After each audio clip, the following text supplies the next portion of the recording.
What's up guys, my name is Zero Heroes and welcome back to more Gates Fell. Now as you know, about a year ago I made a video about Shermans being one of, if not the weakest tanks in the game, and that is accounting for all factions. Now if you count of all the factions that we have in the game, America, Finland, Russia and Germany, then as you can see, I think the Germans are, sorry, not Germans, the Americans have still and are still the faction with the weakest tanks, and I'll show you kind of the logo or the thumbnail that I made for that video, so you want to check that out, then make sure you go check that out on why I think Shermans are the weakest tanks in the game out of all the factions. But I'm here to talk about quite the opposite. Today I'm going to be talking about what is the best Sherman tank. Now I am going on basis of what is the best starting Sherman,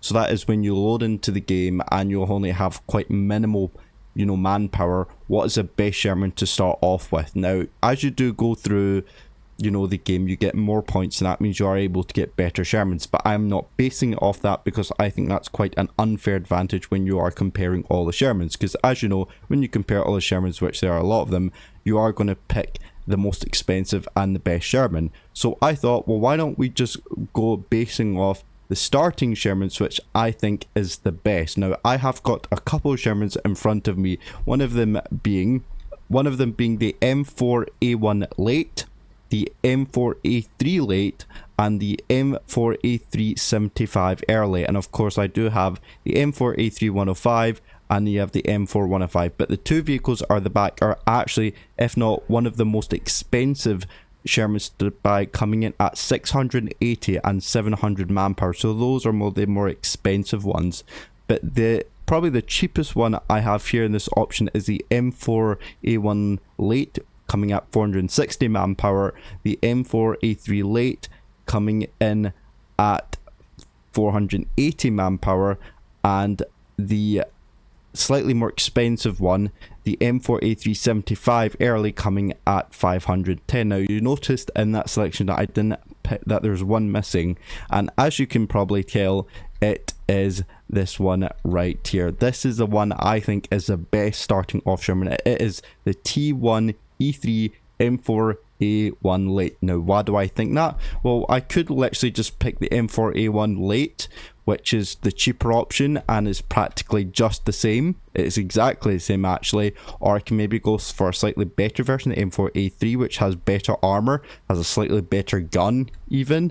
Actually I think it has the same gun. It's the same gun but has better armor, probably better mobility, and overall it just is better. But the reason I picked this is because of two big major factors, which you could probably see on the tank right now, is because of these big giant ass things on them, and these are anti-tank mine destroyers. I like to call them anti-tank mine destroyers. I know there's a different name for that, but this is basically the M4A1 late, but it has the attached anti-tank, anti-mine sweeper basically thing. And what that does is that when you have this tank, you can basically just go through a minefield if you're kind of going through an offensive and you kind of want to kind of shoot infantry with a bit of destroy AT guns with your HE, or have a wee bit of armor but also destroy any, if you're worried about any mines that have been set up or any kind of tank traps or barbed wire, then this thing will do the works. And the reason I love this is because of that faction, because you can basically combine the M4A1 late with a minesweeper. I mean, that is basically better than buying yourself an M4A1 late tank itself and then buying a separate minesweeper if you kind of add up the costs up, because this thing costs 500 points. Now it is a wee bit more expensive than the M4A3 late by 20 manpower, and the M4A1 late, sorry, the M4A3 late by 20 manpower, and the M4A1 by, I think it's like 40 points. But the reason that is the reason why, because it does have a machine gun to deal with infantry, it can deal with anti-tank guns and tanks, probably Panzer 3s and mostly maybe Panzer 4s, but probably your Panzer 3s, or if you're going against Finland, maybe T26s. It's perfect for that, and also is good for just dealing with any mines or any barbed wire that infantry need to get through, and I would rather have that. But the only criticism I would say about this tank is that it is dead ass slow. I mean, you can even try and move it. This is an airfield, and you try and move it forward. I mean, look at this. It is moving at a snail's pace. Now, if you compare that to the M4A1, which, as you can see, if you kind of do a race with each other, you can see even though this is starting behind, it is catching up dead fast. I mean, look at that. The speed comparisons. Oh, I mean, it's glitched. The reason it's glitched is because it's stuck behind it. But in a race, this would win, basically. As you can see, this is steamrolling ahead much quicker, and I basically put them on full double boost. So, and this thing has just caught up to it. So you can see that's my only criticism, is that this thing is really, really slow.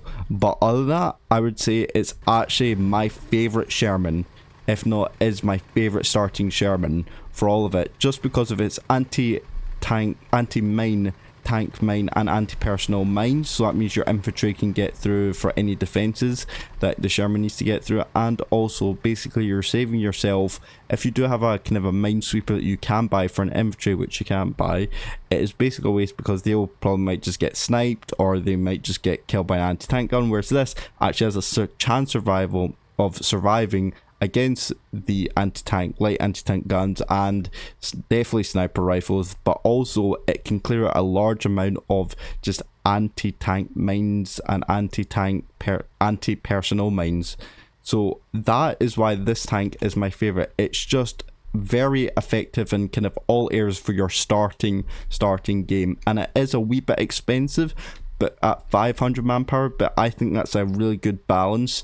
And it is, again, it is probably more expensive than your Russian, your Soviet tanks, and your even Germans. Our tanks do cost probably more than the Americans, but I do think if you maybe want to go for kind of a maybe more stronger, faster kind of starting tank, go for the M4A3 late over the M4A1 late, because they're basically the exact same, but one's just got more armor, and maybe 20 points of manpower. So if you're picking between these two, I'd go for the M4A3 late.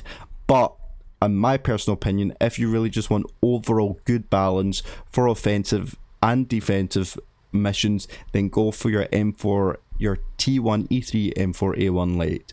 And this thing will absolutely just dominate the starting battlefield for any mission that you do, especially offensive, when the enemies have a lineup, have a minefield on their head. So there you go, guys. That is it for today. That is why this is my favorite starting my favorite starting Sherman tank. If you agree with me, then let me know in the comments down below. But if you disagree, then let me know why, or what you think is the best starting Sherman tank and why you might disagree with me. Other than that, guys, that is it for today. Thank you so much for watching and all your support, and I will see you in the next video.